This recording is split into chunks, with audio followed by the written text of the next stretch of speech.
पहली बड़ी खबर, क्या मिडिल ईस्ट में परमाणु युद्ध के बादल मंडरा रहे हैं?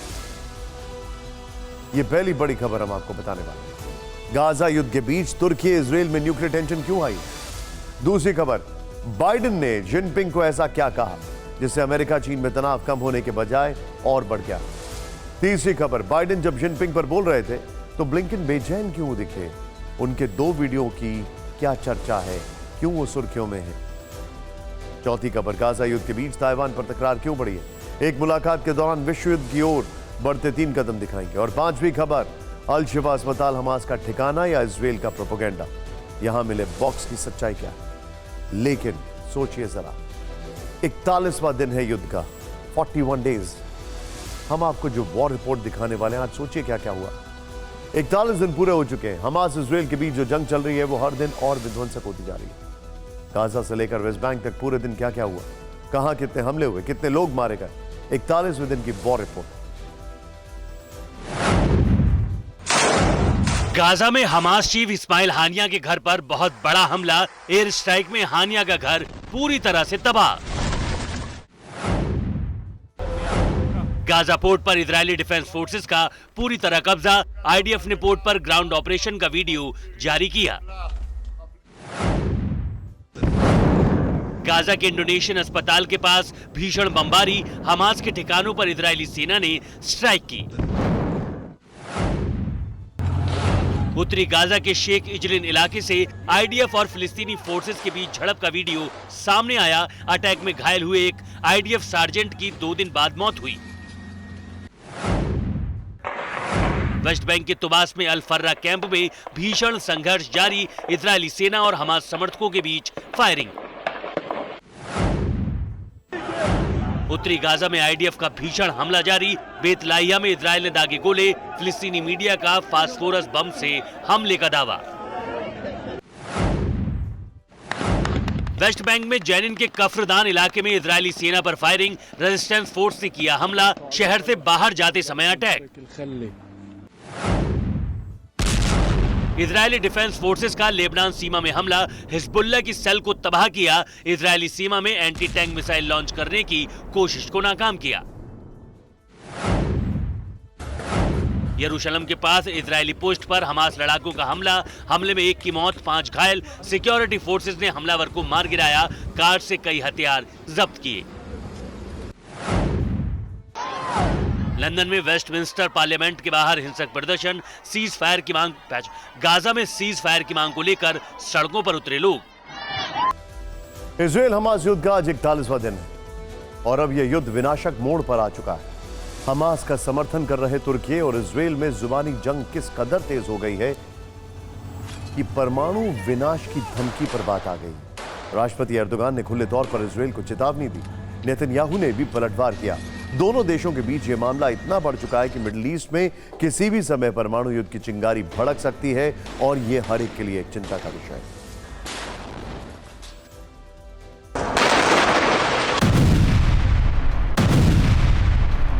गाजा में जमीन और आसमान से इजराइल के बम बरस रहे हैं।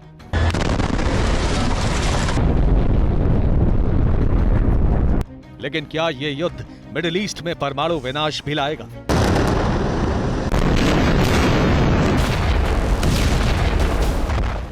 तुर्की के राष्ट्रपति एर्दोगान की अपनी संसद से इजराइल को दी गई ये चेतावनी सुनिए।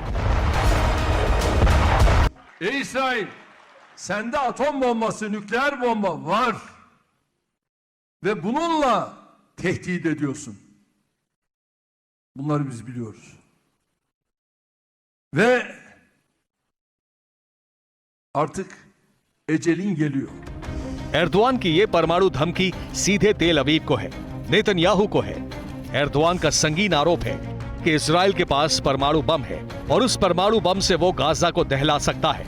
लेकिन एर्दोगान ने इसी के फौरन बाद इजराइल को वार्निंग दी और कहा कि इजराइल ने अगर ऐसा कोई कदम उठाया तो तुर्की उसका वजूद मिटा देगा। एर्दोगान ने इजराइल को टेररिस्ट स्टेट भी कहा। गाजा में युद्ध अपराध करने का आरोप लगाया और कहा कि वो इजराइल पर वॉर क्राइम का केस चलवाएंगे। लेकिन एर्दोगान की इस वार्निंग के बाद नेतन्याहू की प्रतिक्रिया भी सामने आई। उन्होंने तुर्की के राष्ट्रपति को करारा जवाब दिया। And one of them is President Erdogan of Turkey, who calls Israel a terrorist state, but actually supports the terrorist state of Hamas, has himself bombed Turkish villages. बात हालांकि यहीं पर खत्म नहीं हुई। तुर्की के बाद फिलिस्तीन ने भी यही मुद्दा उछाला। फिलिस्तीन के विदेश मंत्री रियाद अल मलिकी ने IAEA को एक शिकायती खत लिखा। आरोप लगाया कि कुछ दिन पहले इजरायल के मंत्री ने गाजा में परमाणु हमले की धमकी दी थी। इससे जाहिर है कि इजरायल ने परमाणु हथियार छिपा रखे हैं और वो गाजा में विनाश ला सकता है, इसलिए इजरायल पर कार्रवाई होनी चाहिए। फिलिस्तीन ने इस खत के जरिए IAEA को आगाह किया तो हिजबुल्लाह भी इस मुद्दे पर बेहद आक्रामक दिखा। उसने सीधे इजरायल को धमकी दी।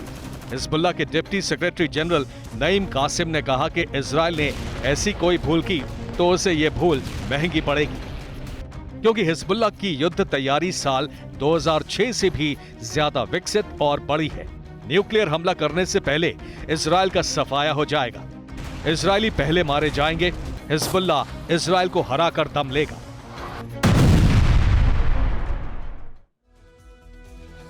हिजबुल्लाह ने सिर्फ इजरायल को धमकी नहीं दी है, बल्कि इजरायल के साथ साथ अमेरिका को भी धमकी दी है। हिजबुल्लाह के डिप्टी सेक्रेटरी जनरल ने कहा है कि इजरायल और अमेरिका से निपटने के लिए हमले और बढ़ेंगे। अमेरिका, फ्रांस, जर्मनी और ब्रिटेन से निपटने के लिए हिजबुल्लाह की तैयारी पूरी है, लेकिन मिडिल ईस्ट में खतरा सिर्फ इजरायल का कथित परमाणु हथियार या उस पर तुर्की और हिजबुल्लाह की धमकी नहीं। ईरान का सीक्रेट न्यूक्लियर प्रोग्राम भी तनाव को बढ़ा रहा है। खास बात यह है कि विनाश की आहट सुनाने वाला यह खुलासा एन गाजा युद्ध के बीच हुआ है।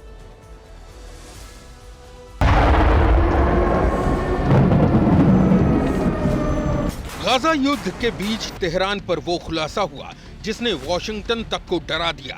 खामनेई के न्यूक्लियर प्रोग्राम पर IAEA ने टेंशन बढ़ाने वाली क्वार्टरली रिपोर्ट दी, जिसमें कहा कि ईरान ने तय सीमा से 22 गुना अधिक यूरेनियम का स्टॉक बढ़ाया। ये यूरेनियम साल 2015 के समझौते से काफी ज्यादा है।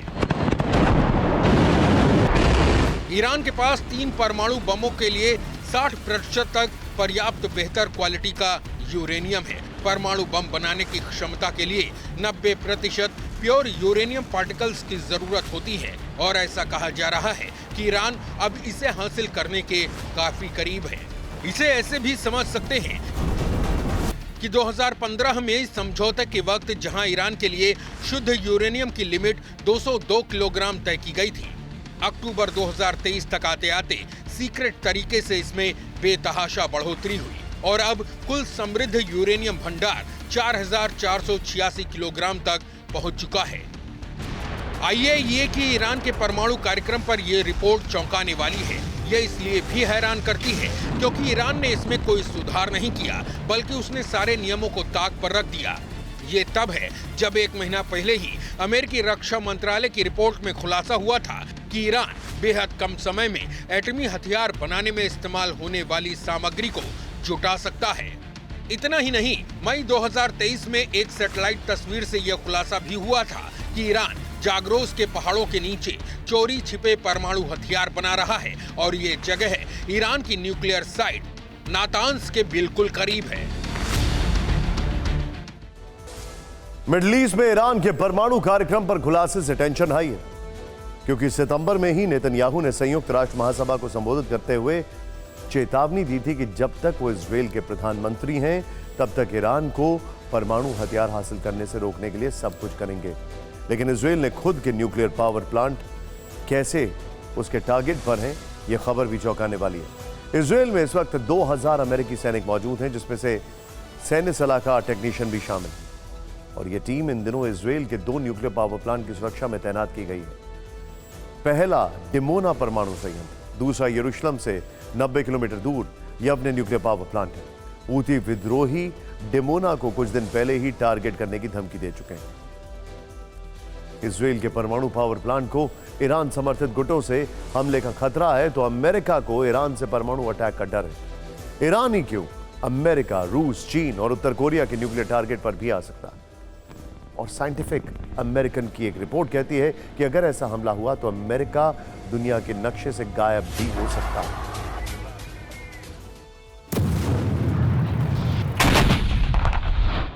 साल 1945 में द्वितीय विश्व युद्ध के समय अमेरिका ने जापान के हिरोशिमा नागासाकी में परमाणु बम गिराकर तबाही मचाई थी और 78 साल बाद साल 2023 में अब खुद अमेरिका को न्यूक्लियर हमले का डर सता रहा है।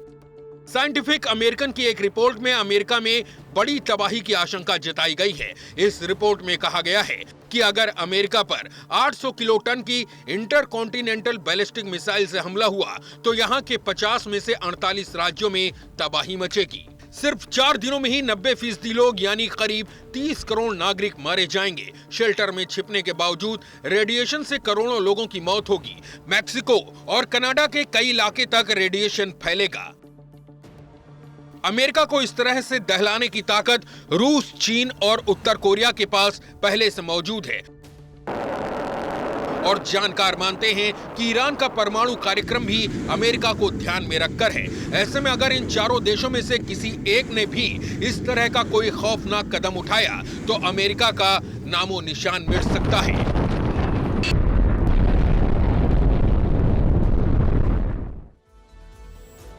रूस यूक्रेन युद्ध को हो या फिर गाजा युद्ध, न्यूक्लियर वॉर का खतरा पहले से ज्यादा बढ़ा है। अमेरिका हर विरोधी देश के सीधे निशाने पर है। वो परमाणु हमले का खतरा महसूस कर रहा है, शायद इसीलिए उसने अपनी न्यूक्लियर तैयारी तेज कर दी। अमेरिकन मैगजीन ने दावा किया कि अमेरिका अपने परमाणु हथियारों को और आधुनिक, मॉडर्नाइज कर रहा है। जल थल नभ से मार करने वाले हथियारों को और शक्तिशाली बना रहा है। अमेरिका के पास इस वक्त करीब 5244 परमाणु हथियार हैं। 1700 हथियार सैन्य उपयोग के लिए तैयार है। बाकी हथियारों को आधुनिक बनाने का काम तेजी पर है। इसके लिए बजट $1.5 ट्रिलियन का है।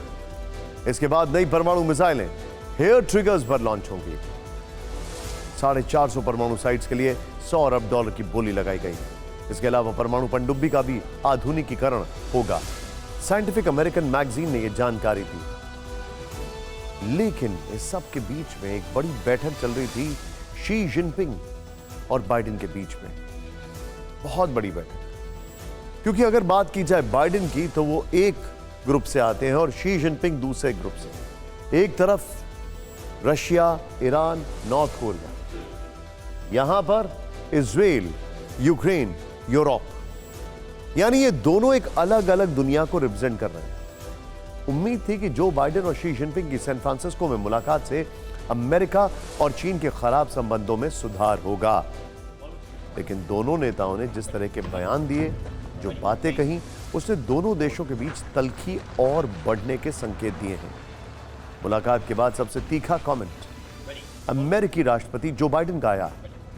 जिनपिंग के साथ मीटिंग के बाद बाइडेन ने पत्रकारों के सवालों का जवाब देते हुए जिनपिंग पर एक ऐसी टिप्पणी की जिससे पूरा माहौल बिगड़ गया। बाइडेन ने जिनपिंग को दूसरी बार तानाशाह कह दिया। बाइडेन का यह कमेंट अब पूरी दुनिया में वायरल हो रहा है। इस शब्द ने चीन और अमेरिका के बीच तनाव को चरम पर ला दिया।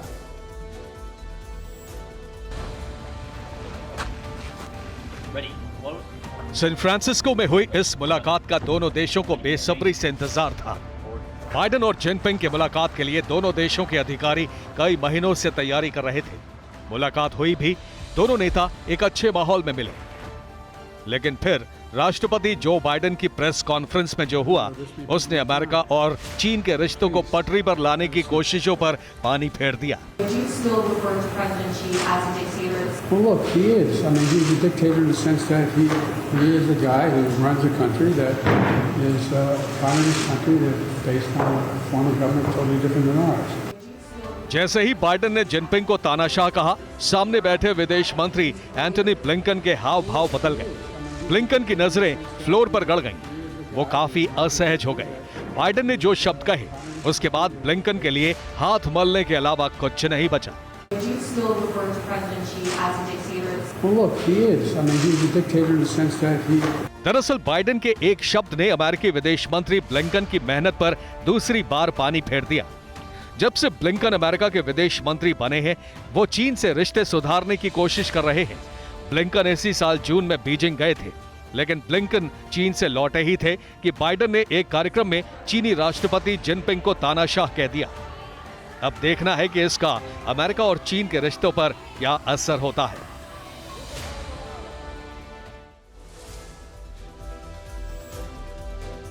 इस सब के बीच में आपको बड़ी खबर बता दें, बाइडेन की जिनपिंग पर टिप्पणी ने चीन अमेरिका में तनाव बढ़ा दिया। चीन ने बाइडेन का नाम लिए बिना कमेंट का तीखा विरोध किया है। चीनी विदेश मंत्रालय की प्रवक्ता माओ निंग ने कहा है कि यह बयान बेहद गलत है और ऐसी टिप्पणी करना गैर जिम्मेदाराना है। चीनी विदेश मंत्रालय ने कहा कि वो ऐसे बयानों का सख्त विरोध करते हैं। चीन ने कहा कि कुछ लोग छिपे उद्देश्यों के लिए चीन अमेरिका के संबंध में दरार डालने की कोशिश करते रहते हैं। चीन ने कहा कि ऐसी कोशिश करने वाले कभी सफल नहीं होंगे। इंटरेस्टिंग बात क्या है, पिछले लगभग 2 सालों से बाइडेन अपना बयान देते हैं और फिर व्हाइट हाउस की तरफ से उसके ऊपर क्लैरिफिकेशन आता है। ये 2 साल से निरंतर इसका पूरा ट्रैक रिकॉर्ड निकाल दिया। अब ये उम्र का तकाजा है या व्हाइट हाउस और बाइडेन के बीच में इनकोहेरेंस या कम्युनिकेशन गैप है? दोनों ही सिचुएशन में अमेरिका की हालत चिंताजनक है। बाइडेन की बातें अमेरिकी अधिकारियों के लिए परेशानी की वजह बन रही है। जिनपिंग के साथ बाइडेन की मुलाकात के दौरान सबसे ज्यादा तनाव अमेरिकी विदेश मंत्री एंटनी ब्लिंकन के चेहरे पर नजर आया। ब्लिंकन की बेचैनी वाले कई वीडियो सोशल मीडिया पर वायरल हो रहे हैं। ये तस्वीरें देखिए, नर्वस ब्लिंकन ऐसा दिखाई दे रहा है।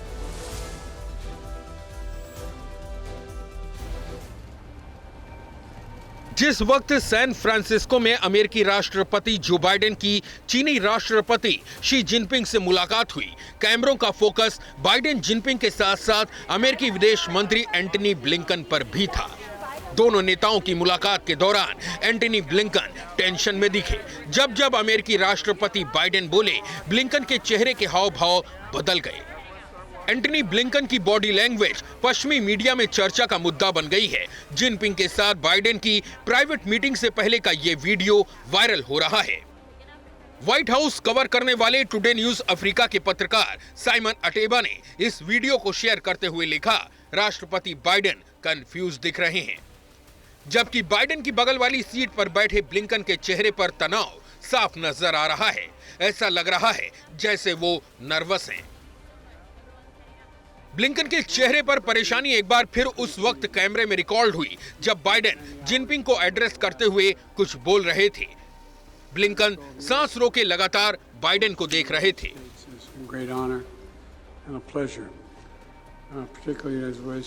जब जब बाइडेन बोले, ब्लिंकन बेचैन दिखे। प्रेस कॉन्फ्रेंस के दौरान ब्लिंकन की नजरें जमीन पर गड़ी रहीं। बाइडेन ने जैसे ही जिनपिंग को डिक्टेटर कहा, ब्लिंकन हाथ मलने लगे। जिनपिंग से मुलाकात के दौरान ऐसा कई बार हुआ जब ब्लिंकन परेशान लगे। इस वीडियो को देखिए, बाइडेन हंसी मजाक के मूड में हैं, लेकिन बगल में बैठे ब्लिंकन परेशान हैं। बाइडेन एक शब्द कहते हैं, लेकिन अचानक उनका माइक्रोफोन बंद हो जाता है। बाइडेन का माइक्रोफोन बंद क्यों किया गया, अब इसे लेकर भी कई सवाल पूछे जा रहे हैं। ब्लिंकन के जो जेस्चर था, जो बॉडी लैंग्वेज थी, उससे ऐसा लग रहा था कि सीक्रेट सर्विस से ज्यादा अलर्ट वो बैठे हुए हैं। अमेरिका के सैन फ्रांसिस्को में बाइडेन और शी जिनपिंग की महामुलाकात पर पूरी दुनिया की निगाहें टिकी थीं। ये मीटिंग ऐसे वक्त में हुई है जब हर दिन विध्वंस की खबरें आ रही हैं। एक तरफ गाजा में विनाशकारी जंग चल रही है, दूसरी तरफ रूस और यूक्रेन के बीच युद्ध जारी है। 2 वॉर फ्रंट के बीच दुनिया पर विश्व युद्ध का खतरा मंडरा रहा है। ऐसे वक्त में सुपर पावर अमेरिका और राष्ट्रपति बाइडेन और चीन के राष्ट्रपति शी जिनपिंग मिले। मकसद चीन और अमेरिका में जारी तनाव को कम करना भी। सवाल है, इस महामुलाकात से क्या निकला? अब जरा फैक्ट्स देखिए। बाइडेन और शी जिनपिंग के बीच हुई बातचीत में कई मुद्दे उठे, लेकिन पूरी विसात घूम फिरकर 3 फ्रंट पर केंद्रित रहे। सबसे हॉट डिस्कशन भी इन्हीं बिंदुओं पर हुआ। इनमें पहला है मिडिल ईस्ट, जहां इजराइल और हमास के बीच 7 अक्टूबर से भीषण जंग जारी और पूरे मध्य पूर्व में खलबली मची हुई। दूसरा ताइवान, जिस पर चीन अपना दावा करता रहा और इस वजह से वो अमेरिका को आंख दिखाने से भी बाज नहीं आता। जबकि तीसरा रूस और यूक्रेन, जिनके बीच 1.5 साल से भी ज्यादा वक्त से लड़ाई चल रही है और पता नहीं कब खत्म होगी। तो क्या यह मुलाकात महायुद्ध की ओर 3 कदम है? सोचने वाली बात है। हम इनके बीच हुई बातचीत की एक एक चीज को डिकोड करने वाले हैं, आपको उसके मायने बताने वाले हैं, क्योंकि टेंशन कम करने के लिए दो सुपर पावर के बीच हुई इस बैठक के बाद जिस तरह के बयान आए हैं, उससे अब सवाल ये उठ रहा है कि जिनपिंग बाइडेन की मुलाकात से तनाव घटा या विश्व युद्ध का खतरा और बढ़ गया। ऐसा क्यों कहा जा रहा है, ये समझने के लिए आपको दोनों नेताओं के बयान बताते हैं और जो बड़े मुद्दों पर अलग अलग राय रखते हैं वो देखना जरूरी है। हमास पर जिनपिंग ने कहा युद्ध बंद हो। ध्यान से देखिएगा, बाइडेन हमास के अंत तक युद्ध जारी रहे। सोचिए जरा नेक्स्ट बयान। अब जब हम बात कर रहे हैं हमास के बाद, बात करते हैं मिडिल ईस्ट की। बाइडेन ने कहा ईरान को समझाएं, भड़काना बंद करें, शांति पर मिलकर काम हो। दोनों में जमीन आसमान का फर्क है। इनको एक मीडिएटर चाहिए और वो कहते हैं कि नहीं, हम इसमें नहीं पड़ने वाले। बहुत फर्क है। नेक्स्ट दिखाइए, मिडिल ईस्ट आपने देखा। नेक्स्ट पॉइंटर दिखाइए, ताइवान। चीन चुनावी प्रक्रिया का सम्मान करे, ये इनकी स्टैंडर्ड लाइन है, आज से नहीं 1940 से पहले से। और ये अमेरिका हथियार देना बंद करे। जिनपिंग ने कहा कि आप उसमें इंटरफेयर करना बंद कर दें। ये तीन मुद्दे आपके सामने। यूक्रेन युद्ध की अगर बात की जाए, रूस यूक्रेन को हथियार देते रहेंगे, बाइडेन ये कहते हैं। जिनपिंग ने क्या कहा, बाइडेन के साथ इस पर चर्चा की है। क्या ये मैसेंजर ऑफ पुतिन थे?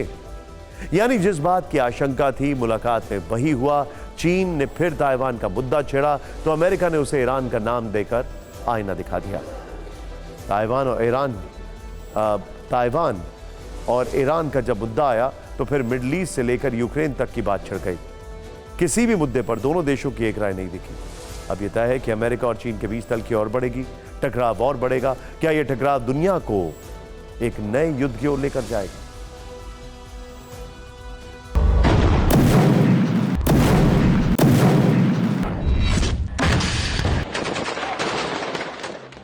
इजराइल हमास युद्ध के 40वें दिन अमेरिका में बाइडेन और शी जिनपिंग मिले तो मीटिंग में मिडिल ईस्ट बड़ा मुद्दा रहा। दरअसल चीन का कहना है कि इस इलाके में शांति के लिए मिल बैठकर कोई रास्ता निकाला जाएगा, लेकिन बाइडेन ने साफ कर दिया कि इजराइल में हमास ने आम लोगों और मासूमों की जान ली है, इसलिए उसके सफाई तक ये युद्ध नहीं रुकने वाला। अब इस बयान का मतलब समझिए। When is this going to stop? I think it's going to stop when Hamas no longer maintains the capacity to murder and abuse and just do horrific things. The IDF, the Israeli Defense Forces, acknowledges they have an obligation to use as much caution as they can in going after their targets. It's not like they're rushing in the hospital, knocking down doors and, pulling people aside and shooting people indiscriminately. Gaza में और बड़ी जंग संभव है। Hamas के खात्मे के लिए बड़े हमले होंगे, हमास के समर्थकों पर भी एक्शन होंगे। बाइडेन यही नहीं रुके बल्कि उन्होंने मिडिल ईस्ट में ईरान की हरकतों पर भी शी जिनपिंग को खूब सुना दिया। 7 अक्टूबर को शुरू हुए युद्ध के बाद से ही ईरान और उसके नेता खुलकर इजराइल के खिलाफ माहौल बना रहे हैं, भड़काऊ बयान दे रहे हैं। यहाँ तक कि उसके मोहरे हिजबुल्ला और हूती इजराइल के खिलाफ मोर्चा खोले हुए हैं। मध्य पूर्व में अमेरिकी बेस पर भी हमले हो रहे हैं और उसके पीछे भी ईरान समर्थित संगठन है। ऐसे में जब अमेरिका में महामुलाकात हुई तो बाइडेन ने शी जिनपिंग की दुखती रग पर हाथ रख दिया। उन्होंने कहा ईरान मिडिल ईस्ट में दखल ना दे, ईरान को बढ़ावा देना बंद होना चाहिए। शी जिनपिंग ईरान को समझाए कि वो युद्ध ना भड़काए। शी जिनपिंग ईरान को इजराइल हमास युद्ध से दूर रहने के लिए कहें। अमेरिका चाहता है कि ग्लोबल टेंशन कम करने में शी जिनपिंग भी कदम उठाएं। चीन और ईरान की दोस्ती जग जाहिर है। वहां के नेताओं का लगातार बीजिंग दौरा भी हो रहा है। इसलिए ईरान के बहाने दरअसल बाइडेन ने जिनपिंग पर ही निशाना साधा और उनको सख्त संदेश दिया कि मिडिल ईस्ट में अशांति की जड़ उसका दोस्त ईरान है।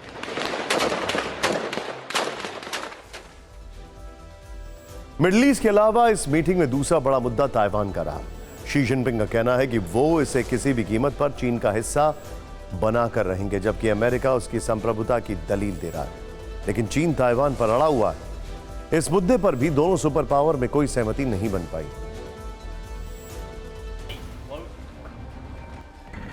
अमेरिका और चीन के रिश्तों में ताइवान बेहद अहम और अस्मिता का मुद्दा है जो दशकों से बना हुआ है। चीन इसे अपना हिस्सा मानता है ऐसे में जब सैन फ्रांसिस्को में बाइडेन और जिनपिंग मिले तो इस पर भी चर्चा हुई, लेकिन टकराव और बढ़ता दिखाई दिया। 4 घंटे तक चली इस मीटिंग में शी जिनपिंग ने इस मुद्दे पर अमेरिका को घेरने की कोशिश की। ताइवान को हथियार देना बंद हो और इसकी स्वतंत्रता का समर्थन न हो, ताइवान को चीन में शामिल करने का समर्थन करें और ताइवान के शांतिपूर्ण समाधान का समर्थन हो। 我们都永远不称霸、不扩张、不强加于人、不谋求势力范围、不同任何国家打冷战、热战。 सुना आपने, शी जिनपिंग ताइवान पर एक तरह से धमकी भी दे रहे हैं। अब आप उनके बयान के मायने भी समझ लीजिए। चीन ताइवान मुद्दे पर कोई दखल नहीं चाहता और वो ताइवान में अमेरिकी दखल से नाराज है। यही नहीं, ताइवान पर वो किसी तरह के समझौते के लिए तैयार नहीं है। जिस तरह मिडिल ईस्ट में ईरान के बहाने बाइडेन ने शी जिनपिंग पर वार किया, तो ठीक उसी अंदाज में शी जिनपिंग ने ताइवान पर अमेरिका को सुना दिया। चीन ने निशाना साधा तो बाइडेन ने भी जवाब दिया, हम चीन की नीति को लेकर प्रतिबद्ध हैं और एक चीन की नीति नहीं बदलेंगे। ताइवान की चुनावी प्रक्रिया का सम्मान हो।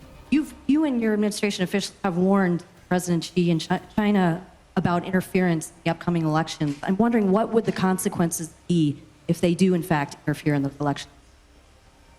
Well, I had that discussion with him too, made it clear I didn't expect any interference, any at all. Biden का जोर ताइवान में चुनाव पर था जो अगले साल जनवरी में होना है। उनका मानना है कि साथ मिलकर मुद्दों का हल निकल सकता है, लेकिन एक साथ सभी विवाद सुलझाना संभव नहीं है।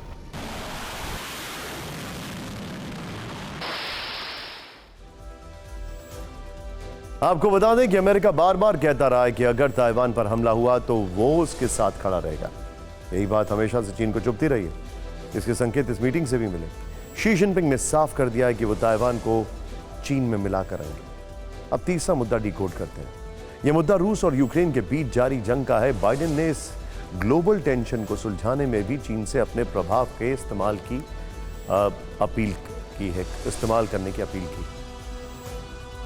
आपको याद होगा, पुतिन ने बीजिंग का दौरा किया। अभी जंग की शुरुआत से ही रूस के साथ चीन खड़ा है, तो यूक्रेन का साथ अमेरिका दे रहा है। इस लड़ाई को 1.5 साल से ज्यादा वक्त हो चुका है।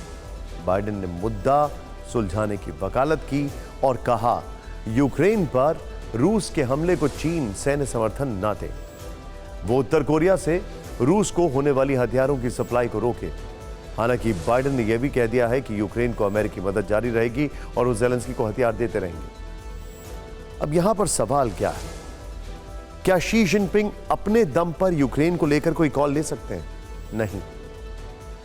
शी जिनपिंग अपने दम पर किस देश को लेकर कॉल ले सकते हैं? ताइवान तक को लेकर वो कॉल नहीं ले सकते हैं। ताइवान एक ऐसा डेडलॉक है जिसपे ना अमेरिका का कॉल चलता है, ना शी जिनपिंग का कॉल चलता है। तो फिर इस मुलाकात के पीछे का पर्पस क्या था?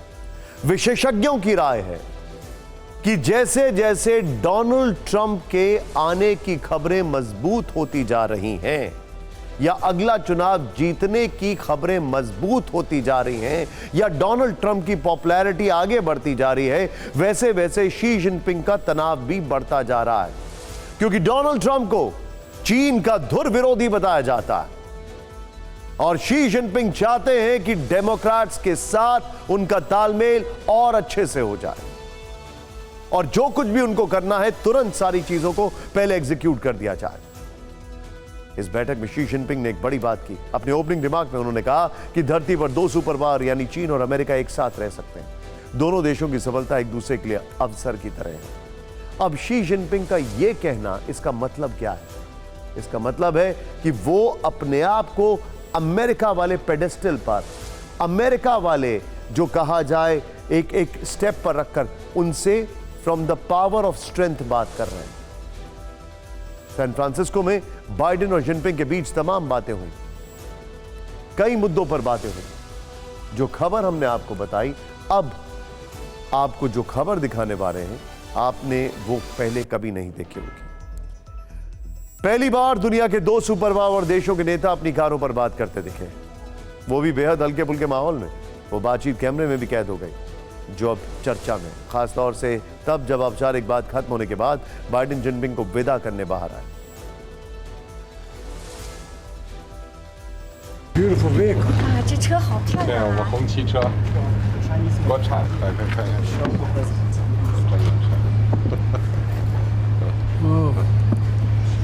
जब अमेरिका के प्रेसिडेंट जो बाइडेन की पहली नजर शी जिनपिंग की कार पर पड़ी तो वो देखते ही मुरीद हो गए।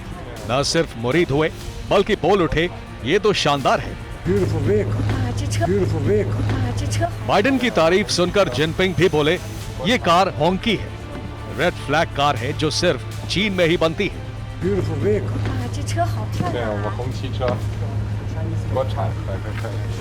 फिर क्या था, जो बाइडेन भी नहीं रुके, कार को अंदर से देखने की ख्वाहिश जता दी। जिनपिंग ने भी तुरंत कार को अंदर से दिखाने का आदेश दिया।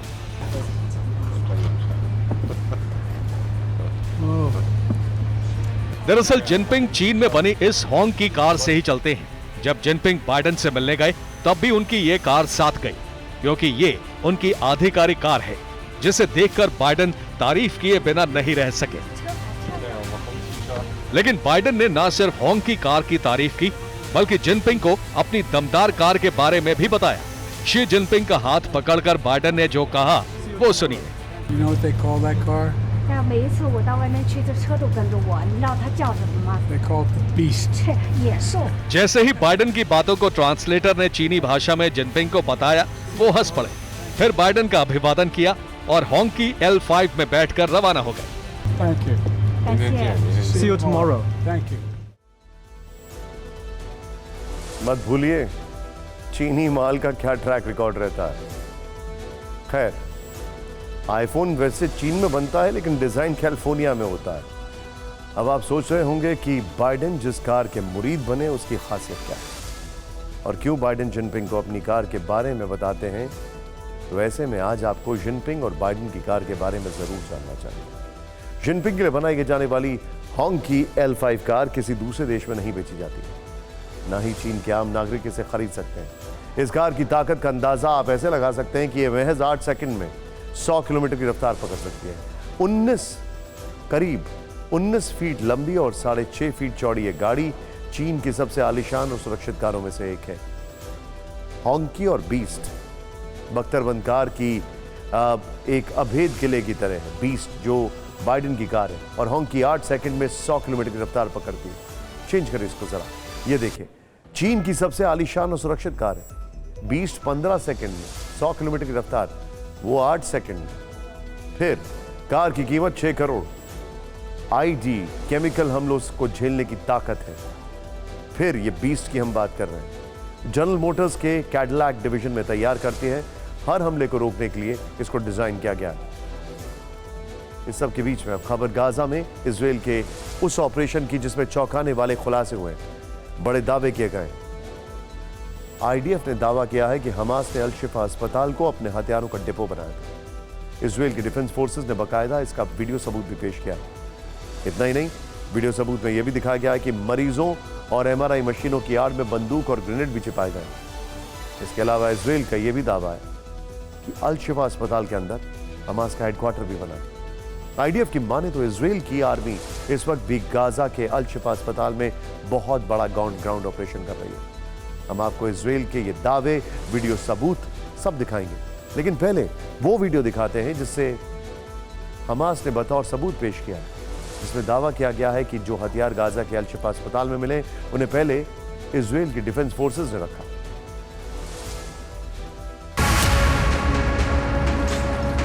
36 सेकंड के इस वीडियो के हर फ्रेम को गौर से देखिए, क्योंकि ये वीडियो आईडीएफ के दावों के ठीक उलट है। हमास का आरोप है कि जो हथियार गाजा के अल शिफा अस्पताल से मिले हैं, उन्हें इन्हीं बक्सों में रखकर पहले इजराइल की डिफेंस फोर्स ने अस्पताल में रखा और फिर दुनिया के सामने इसे हमास का बता दिया। इस वीडियो में भी इजरायली सेना अपने साथ कई बॉक्स और बक्से लेकर अस्पताल की तरफ जाती दिख रही है, जो पूरी तरह से सील बंद है। हमास के मुताबिक पहले मेडिकल सप्लाई के नाम पर ये बॉक्स अल शिफा अस्पताल में इजराइल ने पहुंचाए। असल में इनमें मेडिकल से जुड़ी कोई चीज थी ही नहीं। इसमें वही हथियार रखे गए थे जिन्हें वो हमास का बता रहे हैं। इस वक्त आप वो बॉक्स और वो सामान भी देख रहे हैं और वो हथियार भी जिसे हमास का बताया जा रहा है। अब दोनों वीडियो सबूत सामने हैं। सच क्या है ये शायद अभी ना पता चले, लेकिन हमास के इस दावे ने इजराइल को कटघरे में जरूर खड़ा कर दिया है।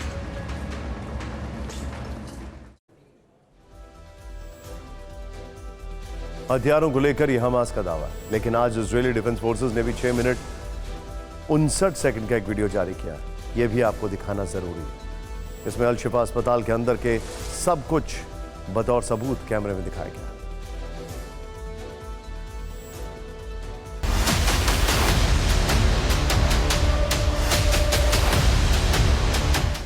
सौ से अधिक ग्रेनेड, मोर्टार शेल और AK-47, मेडिकल किट में हथियार, MRI मशीन के पीछे हथियार, शाफ्ट में हथियार, bullet proof jacket, military kit और कम्युनिकेशन सिस्टम। IDF ने खुद एक वीडियो जारी करके अल शिफा से मिले सारे सबूतों को सामने रखा, जिससे यह साबित किया गया कि अल शिफा एक अस्पताल नहीं बल्कि मौत का अड्डा था। हालांकि इसकी शुरुआत हुई अल शिफा में अंदर घुसने से। In the Shifa Hospital, as you can see from the sign behind me, and all of the evidence that we have found just now in this building of the Shifa Hospital. अस्पताल में अंदर जाते ही Jonathan सीधे MRI कमरे में गए। वहां machine के पीछे हथियारों का जखीरा देखा। We're now, as you can see, in an MRI room. I don't know when this was used the last time, and if you follow me behind the MRI machine, I'll show you what our troops exposed just minutes ago. What you will be able to see is military equipment. There is an AK-47, there are cartridges, ammo, there are grenades in here, of course uniform, and all of this was hidden very conveniently, secretly behind the MRI machine. जिस machine के पीछे ये हथियार मिले, उसी machine के पास एक और बैग मिला। उसमें क्या मिला, ये देखिए। MRI department, we found another grab bag. It's empty because we emptied it and cleared it so that we could use and see it. So this is where we found it, and here are the contents of the bag. The contents of the bag are full military kit for one Hamas terrorist. A live grenade, ammunition, fighting vest with insignia, boots, and of course uniforms, and last but not least, standard AK-47. Jonathan का दावा है कि न सिर्फ MRI कमरे में बल्कि अस्पताल के कई हिस्सों से भी हथियार मिले। And when our troops opened this closet here, which is in the main part of the clinic, this is what they found. These weapons have absolutely no business being inside a hospital. अब सवाल ये खड़ा होता है कि जहां जिंदगियां बांटी जाती हैं, उस अस्पताल में इन खतरनाक हथियारों का क्या काम है? ये 100% साबित करना इजराइल के लिए आसान नहीं होगा। गाजा युद्ध पर एक तरफ अमेरिका उबल रहा है, दूसरी तरफ FBI डायरेक्टर क्रिस्टोफर ए रे को हमास जैसे हमलों का डर लग रहा है। न्यूयॉर्क टाइम्स की रिपोर्ट के मुताबिक FBI डायरेक्टर ने होमलैंड सिक्योरिटी हाउस कमेटी को जानकारी दी है कि एजेंसी 7 अक्टूबर को हुए हमास के हमले की जांच कर रही है। हमास से जुड़े लोगों के और उसके फाइनेंशियल सपोर्ट सिस्टम की जांच की जा रही है। FBI डायरेक्टर ने कहा कि इस भावना को खारिज नहीं किया जा सकता है कि हमास या कोई और संगठन मौजूदा संघर्ष का फायदा उठाकर हमारी धरती पर भी हमले कर सकता है। FBI डायरेक्टर का डर इसलिए भी बढ़ गया है क्योंकि अमेरिका के अंदर ही गाजा युद्ध को लेकर लोगों में नाराजगी बढ़ती जा रही है। वो अपने मुल्क में ही 2 धड़ों में बढ़ गए।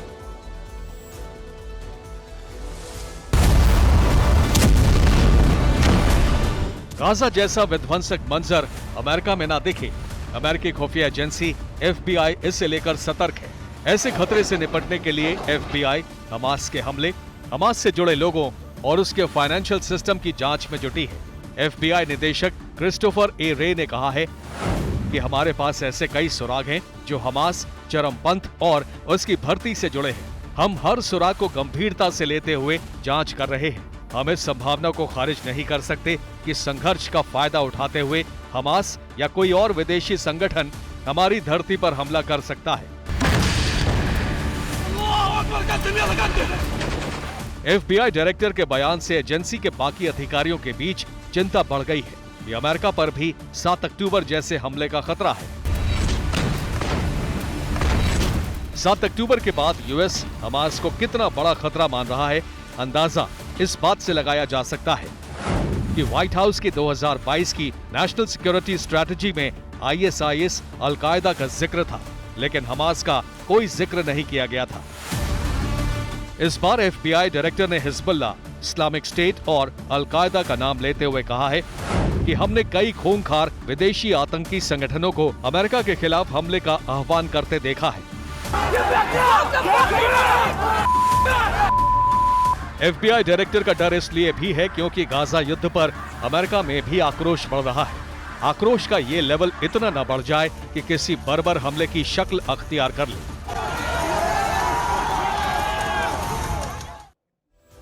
एफबीआई डायरेक्टर के डर के कारण वॉशिंगटन की सड़कों पर अब देखने को मिला है कि किस तरीके से आक्रोश है।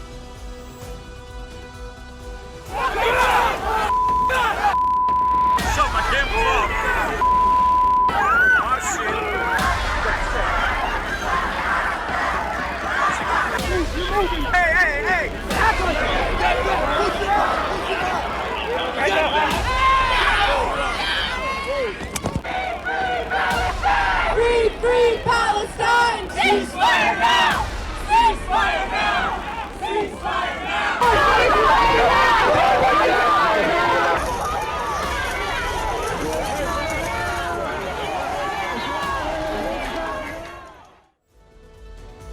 गौर करने वाली बात यह है कि एक प्रोटेस्ट हुआ तो था गाजा के खिलाफ, जो गाजा में चल रहा है, लेकिन जब यह हिंसक हो गया तो इसमें 6 सिक्योरिटी फोर्सेस के ऑफिसर्स जो भी हैं वो भी घायल हो गए।